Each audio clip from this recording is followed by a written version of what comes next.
U.S. Vice President JD Vance says the key objectives in Iran have been achieved. Vance's comments push back against criticism from hardliners within President Donald Trump's own base, who have termed the proposal deal a surrender to Tehran. Speaking to Fox News, Vance described the agreement as straightforward and outlined a three-point framework. Iran must never develop nuclear weapons. It must guarantee free navigation through the Strait of Hormuz, and it must stop funding and supporting terrorism before receiving any economic benefits. Vance also dismissed criticism of reported economic incentives for Iran. According to a draft memorandum of understanding published by Al Arabiya and other outlets, Iran could receive at least $300 billion in investment for reconstruction and economic development.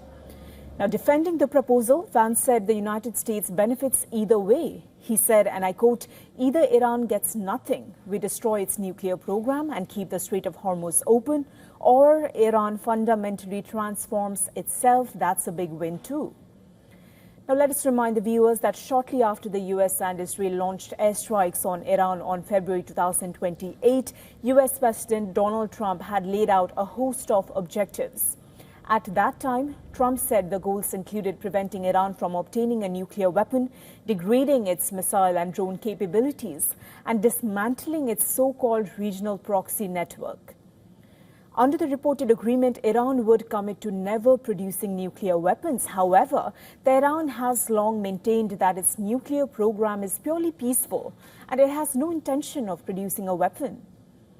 Reports say the fate of Iran's enriched uranium stockpile and other nuclear issues would be addressed in a final agreement. Now, notably, the draft contains no explicit restrictions on Iran's ballistic missile or drone programs, while the U.S. military says Iranian missile and drone capabilities have been set back significantly. Tehran has continued to demonstrate its reach, including attacks launched against Israel at Gulf states on June 6 and 7. Trump also said on March 2 that Iran must stop arming and funding allied groups in Iraq, Lebanon, Gaza and Yemen. However, the reported memorandum does not specifically mention those groups. Instead, it calls for an immediate and permanent end to conflict across all fronts, including Lebanon. To talk about Lebanon, it still remains a major sticking point. Israel has refused to halt its operations or fully withdraw from southern Lebanon.